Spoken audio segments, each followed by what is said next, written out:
Hi everybody, this is Jim. Welcome to Great Books, Big Ideas.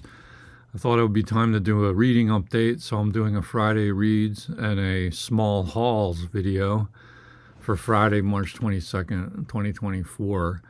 So in the last couple of weeks, I found a few things at the little library. I've been going on some exercise walks in the early mornings, and I'm just like hitting all the different little libraries in the neighborhood. And I found this one, A Distant Mirror by Barbara Tuchman, The Calamitous 14th Century. This was a book, I've read this already, but in a different edition. My edition, I think, was a slightly larger format. Maybe not, but it had a gold cover, and I kind of tore that up. Like I just, sort of cracked the spine and everything, and I got rid of it.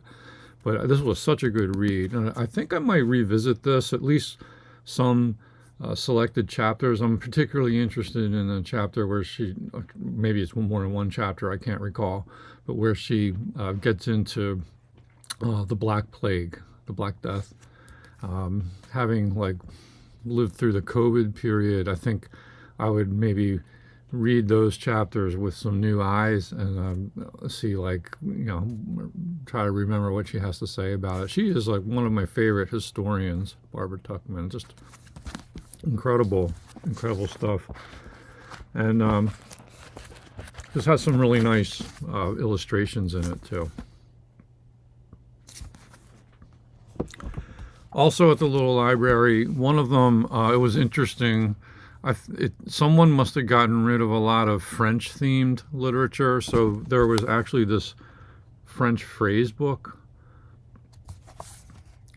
So I thought, what the heck, this would be fun to go through. So it tells you how to, find your way around a French-speaking country.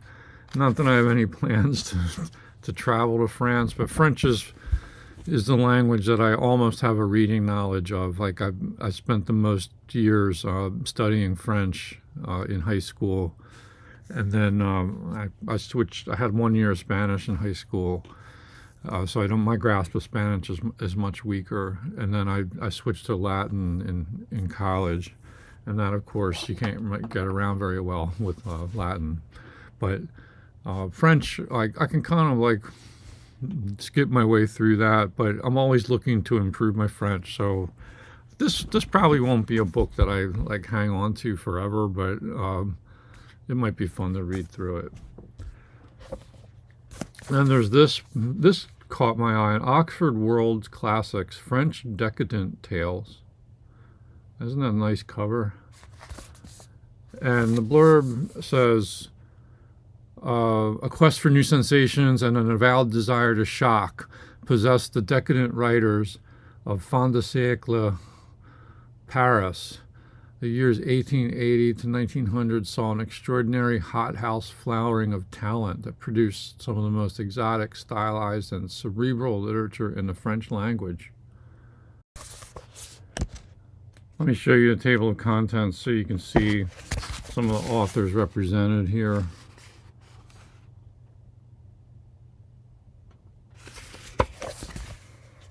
The only one I have read before is Maupassant, and I don't think I've read any of the stories here.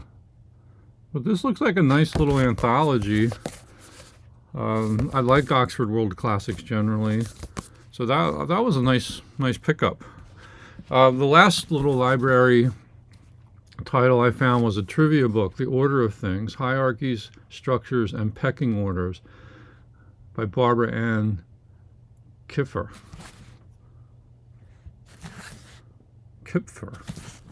And this just looks like a fun one to leaf through. Maybe sit on the porch in the summertime and pick a page at random. So for instance, who are the 12 Olympian gods? What are the festivals of Hinduism? The priestly hierarchy of voodoo. Grades of witches. The Library of Congress system of classification, wood types. This could be a really good research tool too for, my writing. if I need to look something up, you know, it's divided into different sections, I think.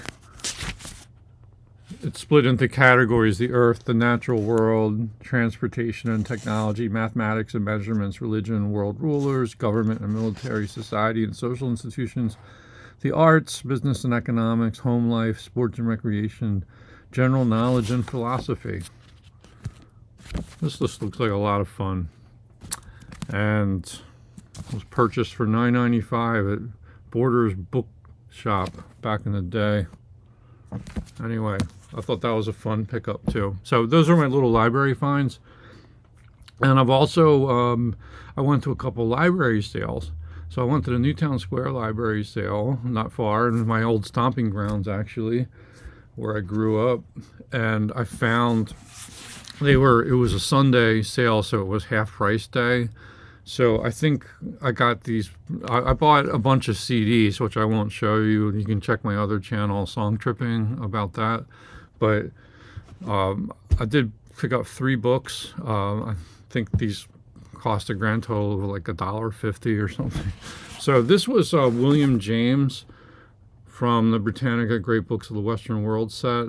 And these are the cloth-bound covers from the 50s.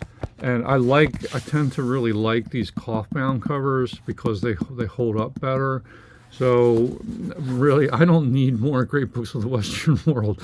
I mean, I have the leatherette set that was my father's. That's a complete set. And then I have the 1990 edition with like the black leather or black leatherette edition, which was like a new edition with some additional text. And they changed the reading list. So I collected that. And I have a few of these cloth-bound ones, like I pick up from time to time, because these I find to be more durable. If you can find some that don't have faded spines, they're nice. These of all the editions, like I might prefer just for readability, like these cloth-bound ones. So I thought I couldn't pass that up for whatever it was, like $1. So there you go, more books to pile on other books. Also found this one, Edward Abbey, Desert Solitaire, A Season in the Wilderness. I've read Edward Abbey's The Monkey Wrench Gang, I think it's called, a novel that's set in the Southwest, was very influential about like sort of eco warriors. And he writes about the Southwest with deep knowledge and insight. And I believe Desert Solitaire is creative nonfiction. So I'm looking forward to this. It doesn't look like a very long read at all. And I'll probably try to read this summer. A celebration of the beauty of living in a harsh and hostile world. Let me read the blurb for you by Edwin Way Teal from the New York Times Book Review. This book may well seem like a ride on a bucking bronco. It is rough, tough, combative. The author is a rebel and an eloquent loner. His is a passionately felt, deeply poetic book. It has philosophy. It has humor. It has its share of nerve-tingling adventures set down in a lean, racing prose in a close-knit style of power and beauty. Okay? Nice. It cost me like 25 cents. And then this one, sometimes you buy a book for the cover, and this cover jumped out at me. It's May Sarton, The House by the Sea, a journal. This really caught my eye. The typography I like, this landscape photography. It's published by W.W. Norton. May Sarton was, I think, primarily a poet. I know the name, but I maybe have only read 1 or 2 of her poems, I'm sad to say. But this is journal. This is a journal of hers. So let me read the blurb, or part of it. In 1973, May Sarton moved from the inland New Hampshire home, which had been the scene of the creative and inner life she so powerfully probed in both Plant Dreaming Deep and Journal of a Solitude. She went then to a house on the seacoast of Maine. It was a place that was alone in all but a few months in summer, with the sea and the woods and a wide sky ever present. At first, the peace of this place and the escape from the personal anguish she had come to associate with her New Hampshire home seemed to have its own dark side. As she says, I became haunted by something I read years ago to the effect that when the Japanese were in a period of peace, they painted only fans. But the creative passion returned, and she discovered that what she has to give does not depend on others, and for the creative spirit, that is a discovery of rare value. Solitude, she writes, like a long love, deepens with time, and I trust will not fail me as my own powers of creation diminish. For growing into solitude is one way of growing to the end. And that attracted me too. Like, this is a journal of her. I think she's in her 60s when she's writing here, in the early 70s. And you can see too, like, there's photography in here. And I started dipping into it, and I've actually started reading this one. I'm about 50 pages into it, and it's not. I like reading journals, and it's sort of a window into someone's private life, and you know they sort of take the guard down a little bit, and I think I'll plow through this. It looks like a nice read, and me being sort of also soon to be in my 60s, I think there's a lot I'll identify with here. So, May Sarton, The House by the Sea. If any of you have read it, let us know what you think of it. Okay, so was the one library sale, and then I went to another library sale the same day, and this was the Tredyffrin Easttown Library. And this was I found some good stuff too. Like, I think everything was half price in the sale, but I didn't buy much there. I think I only got these 2 books. I might be forgetting one, but I don't have it at hand. But anyway, I did find The Hotel New Hampshire by John Irving. This is a book I've already read, and I did get rid of it. I passed it on. But since I've been collecting pretty much all of John Irving's novels in hardcover, and I thought, for the collector in me, the completest in me, thought, like, let's get it back on the shelf. And I think I might reread it someday. This is not my favorite John Irving read so far, but it was not bad at all. It was good. It's just there's some unseemly things in there that, I don't want to give anything away, but it was kind of like not my favorite.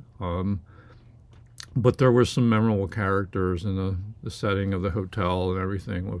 There was a lot that has stuck with me. And yes, there are bears in this one, like there are in so many of his novels.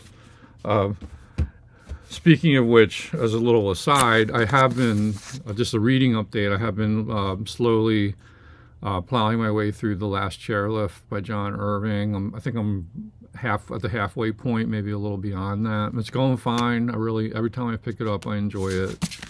So, update on that.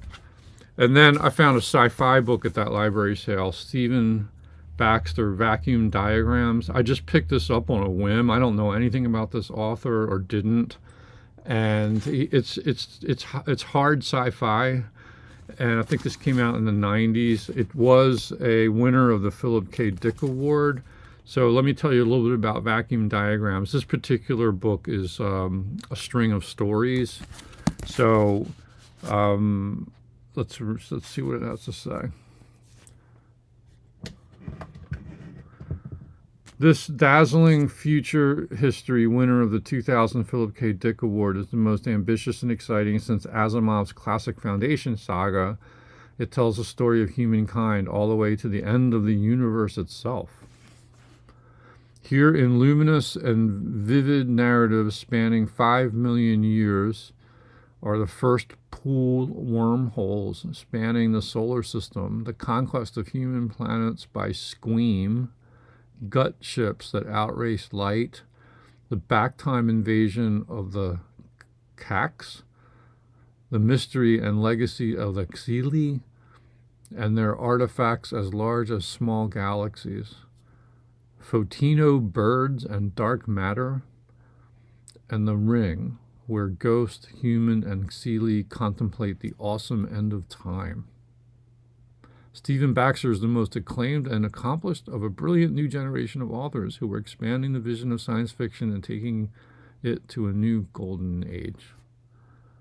Has anyone else read Stephen Baxter? What do you think of his work? I did start reading it. I'm about 3 stories in. And yeah, it's hard sci-fi. I like it. I think I'll pursue it to the end. We'll see how it goes.